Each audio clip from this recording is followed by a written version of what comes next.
Aunty నేను తీసుకొస్తాను.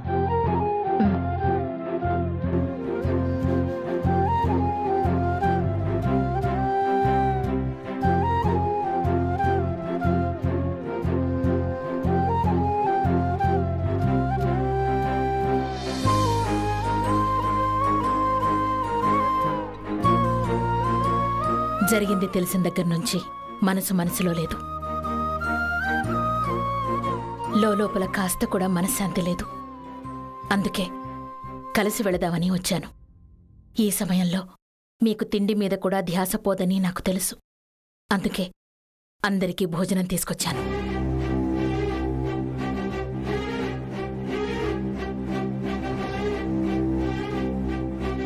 మీరు చెప్పింది నిజమే యశోదాదేవి గారు. కంటి మీద కునుకు రానివ్వని ఘోరం జరిగాక కడుపుకి ఆకలి ఎలా వేస్తుంది చెప్పండి? అలా అని కడుపు మార్చుకుంటూ కూర్చుంటారా? కామాక్షి, అందరికీ భోజనాలు వడ్డించే పని చూడండి.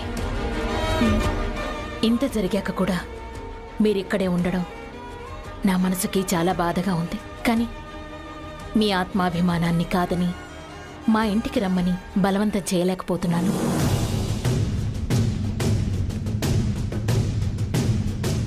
ఇంతకీ ఈశ్వరి ఎక్కడా?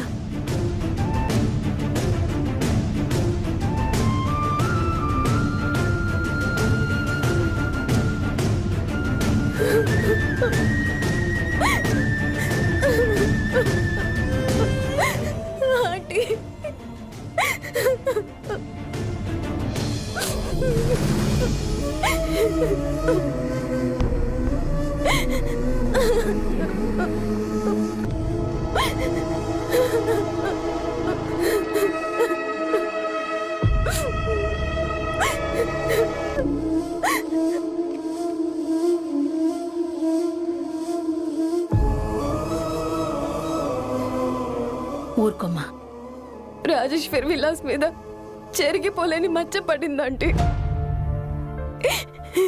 ఎలా జరిగిందో ఏం జరిగిందో తెలియని ఒక పొరపాటుకి నిత్యం ఎంతో మంది ఆకలి తీర్చే ఈ చేతులకి సంకెళ్ళు వేసినట్టుందంటే. నీ బాధలో అర్థం ఉంది. అలాగే ఈ సమస్యని ఎదుర్కొనే ధైర్యమూ నీకుంది. నీ గురించి మా అందరికీ తెలుసు ఈశ్వరి. నువ్వెంత కష్టం వచ్చినా కృంగిపోవు, ఎంత బాధ ముంచుకొచ్చినా భయపడవు. నా భయమంతా జరిగిపోయిన తప్పు గురించి కాదంటే, ఇకపై రాజేశ్వరి విలాస్ జ్ఞాపకాలు జనాల గుండెల్లో నుంచి చెరిగిపోతాయేమోనని భయంగా ఉంది. తప్పు మన వల్ల జరిగితే శిక్ష పడుతుంది అని భయపడొచ్చు ఈశ్వరి. కానీ ఎవరో చేసిన తప్పుకి మాత్రం ఖచ్చితంగా మనకి పరిష్కారం దొరుకుతుంది. నన్ను నమ్ము. నేను కూడా అదే చెప్తున్నానమ్మా. తనకి తోడుగా మనం ఉన్నాం. ఇంకా ఈశ్వరి ఎందుకు భయపడ్డం?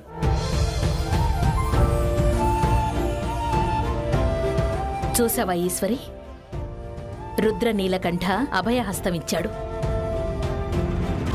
అంటే ఇక నువ్వు ఎంత ధైర్యంగా ఉండాలి చెప్పు. ఇంకా దీని గురించి మనసులో పెట్టుకోకు. వాడు చూసుకుంటాడు, సరేనా?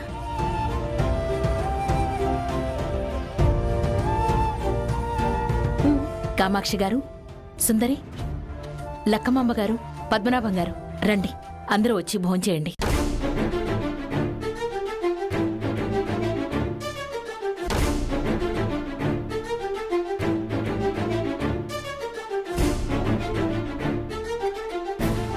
సమస్యలొచ్చిన ప్రతిసారి ఆకలి చంపుకోవడం మొదలు పెడితే మన జీవితకాలం 100 ఏళ్ల నుంచి 25 ఏళ్లకెప్పుడో పడిపోయేది.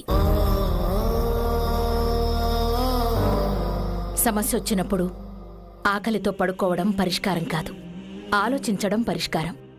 సమస్యని ఎదుర్కొని నిలబడటం పరిష్కారం. ఇంకేమీ ఆలోచించకుండా రండి.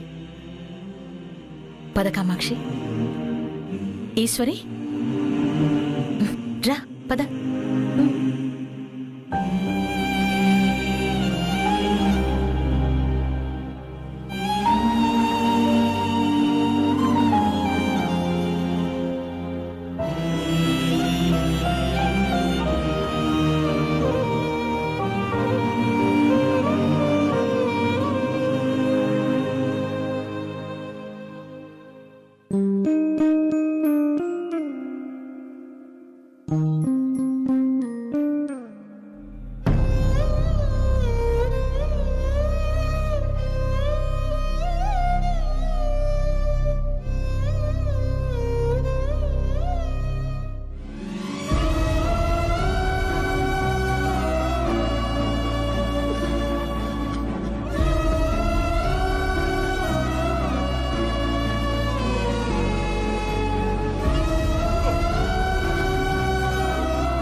Excuse me. ఎస్.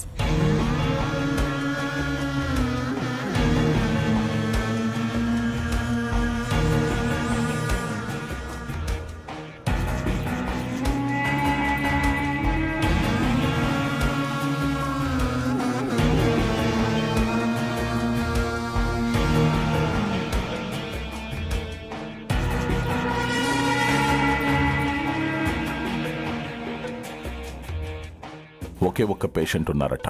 ఒక మామూలు యుద్ధాన్ని ఒక భయంకరమైన భీభత్సంగా మార్చడానికి ఒక్క అణుబాంబు చాలు కేడి. అలాగే ఇప్పుడు రుద్ర, ఈశ్వరి జీవితాల్లో ఒక అతి భయంకరమైన అగాధం సృష్టించడానికి ఆ ఒక్క పేషెంట్ మనకి చాలు.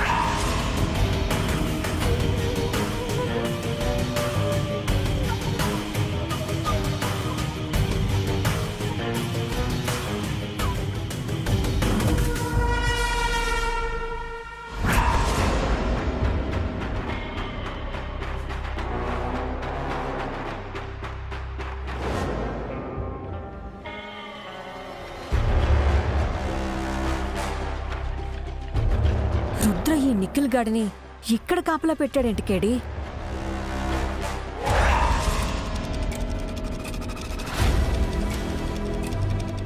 అయ్యో సరిపోయింది. వేటకొచ్చిన విలుకాడు కుందేలు కాలి శబ్దానికే కంగారు పడిపోయినట్టు ఇక్కడి వరకు వీరుడులా తీసుకొచ్చి అక్కడ నిఖిల్ చూడగానే టక్కన మాయమైపోయాడేంటి కేడి? ఇంకేం ప్రాణం తీస్తాడు, ఇంకేమి ఈశ్వరి పరువు తీస్తాడు.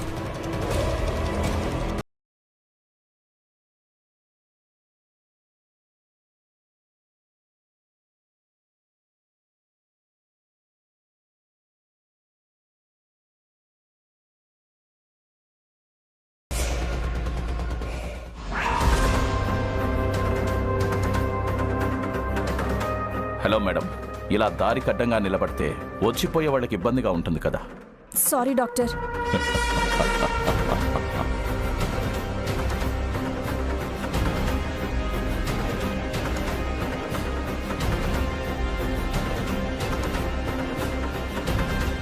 ఏంటి రత్నాంగి, తెల్ల కోటు, గుండు మీద క్యాపు, గుండె మీద స్టెథోస్కోప్ చూసి ఎవరో గుర్తుపట్టలేకపోయావా?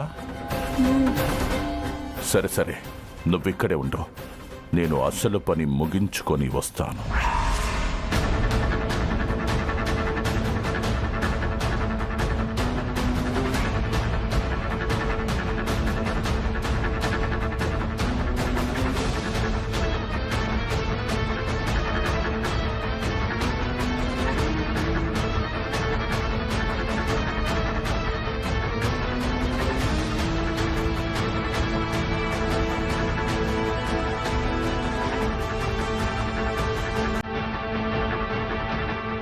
నమస్తే సార్.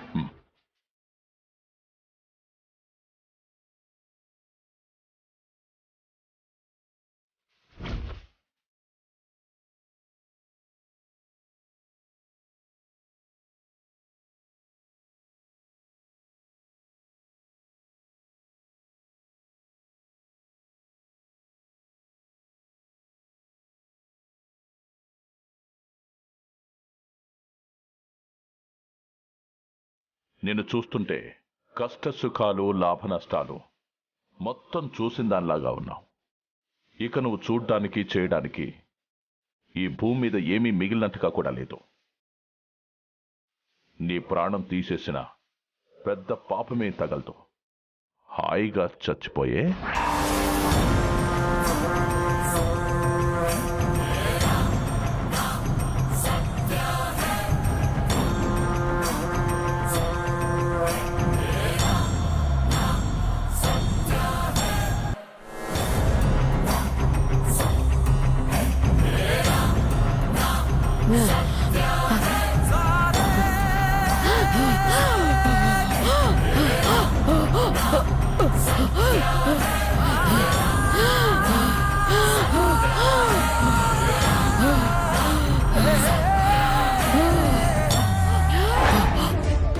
బాయ్ బాయ్ పెద్దావిడ. పోయి ఆ పరమాత్ముడితో చక్కగా పిచ్చాపట్టి కబుర్లు చెప్పుకో.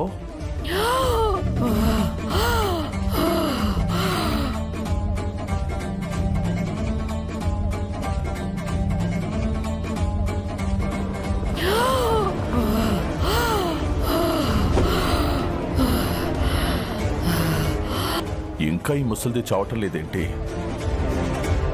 ఈ ఆక్సిజన్ మాస్క్ తీసినా చావట్లేదే. గొంతు పిసికి చంపేస్తే బెటరేమో.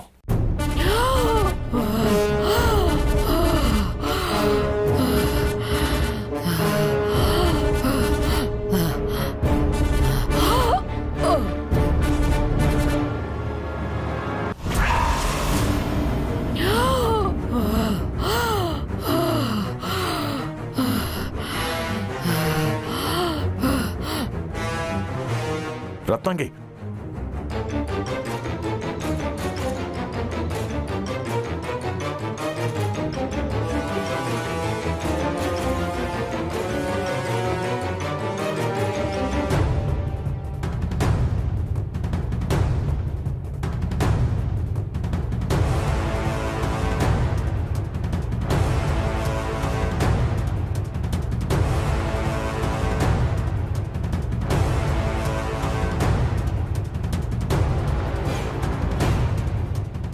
ఏం చేస్తున్నావు రత్నంగి?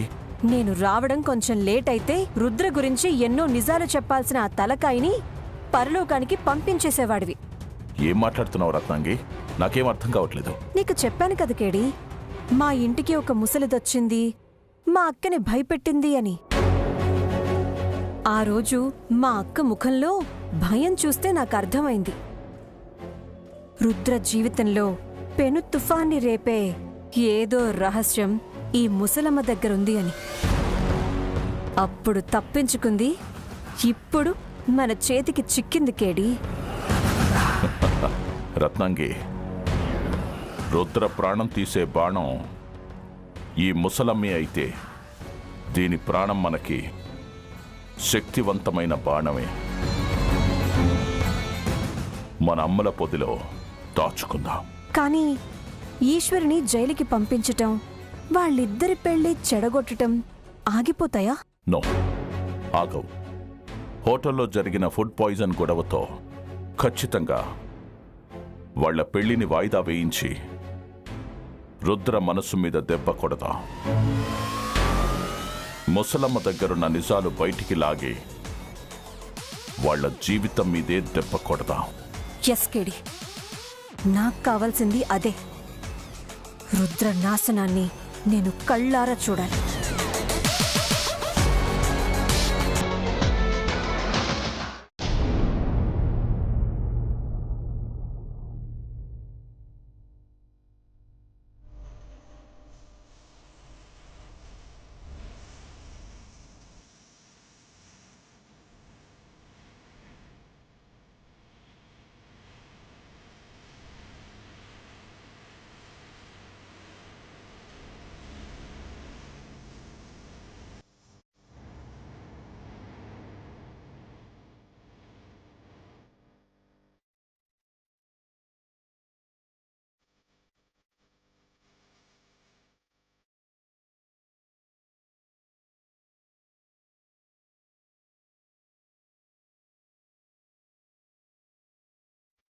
बेटी ईश्वरी, मैंने सबके लिए नाश्ता लेके आया माँ, आके खाओ।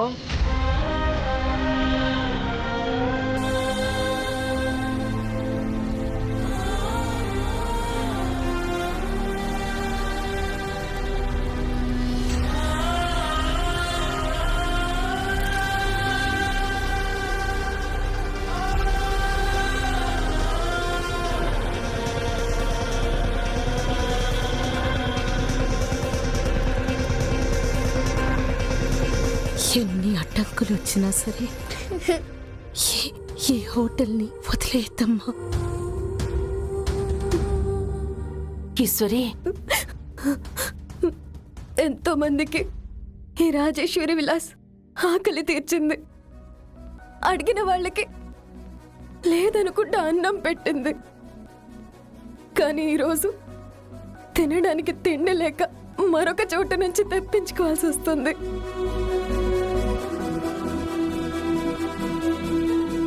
ఇలాంటి పరిస్థితి ఒకటి వస్తుందని, రాజేశ్వరి విలాస్కి ఇలాంటి దుస్థితి పడుతుందని ఏ రోజు అనుకోలేదు పెద్దమ్మ. వద్దమ్మా, జరిగింది తలుచుకొని ఇంకా నువ్వు బాధపడద్దు. జరగాల్సింది చూడు. బాధపడకూడదు అన్నంత మాత్రాన బరువు తగ్గుతుందా?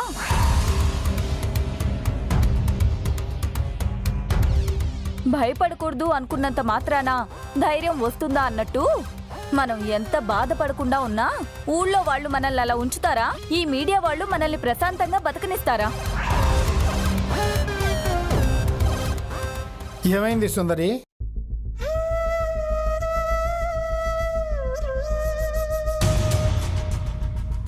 Rajeshwari Vilas coffee club మూసివేత.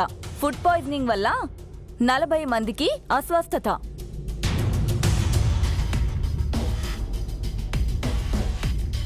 రాజేశ్వరి విలాస్ లో భోజనాలకి జనాలు బలి కాకుండా కాపాడిన పోలీసులు.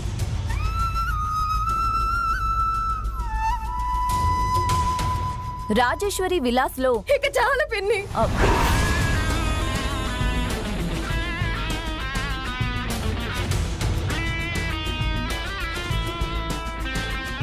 దయచేసి ఇక చాలు.